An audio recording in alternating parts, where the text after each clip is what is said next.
The Seahawks saw their winning streak come to an end, losing to Tampa Bay 21-16 in Germany.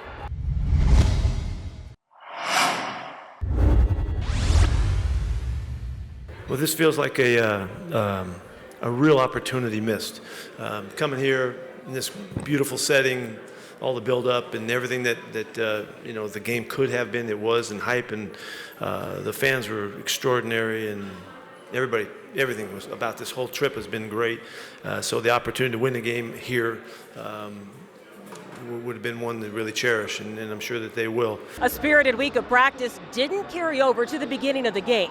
The offense that had been so efficient struggled to get anything going. You know, that we didn't convert any third downs, I don't think, in the first half. And that's something that we can't have happen. You know, we got to start fast. We got to be better, give our defense a chance. They're out there playing great ball, and also possess the ball and keep, make sure our defense is getting rest on the sideline.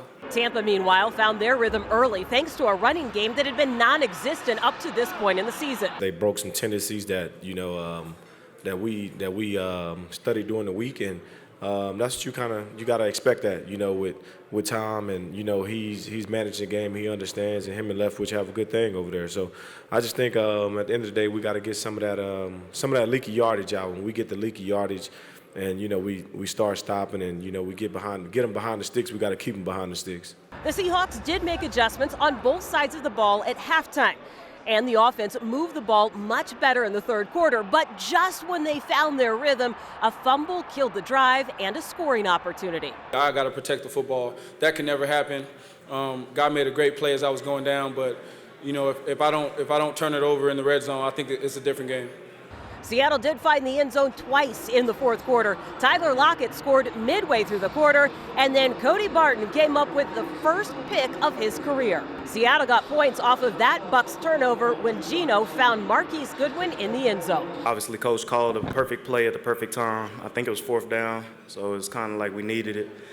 We've repped that play a million times, and I don't think I've even gotten that ball on that play, even at practice. So I was, not really surprised, but I was just like, dang, the ball is in there.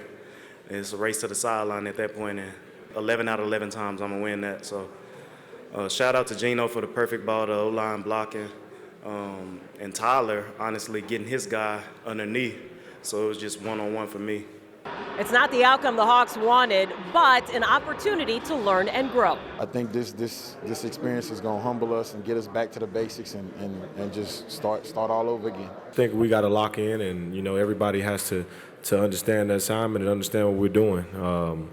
It's just small mental things that you can't have when you go on and you playing against the best ever. So can't look at it like that. You got to look at it as another game and another opportunity to get better and be on your P's and Q's. And Germany is an experience they'll never forget. It felt different as far as just the stadium and the overall atmosphere, but I thought the crowd was amazing. It was electric the entire time.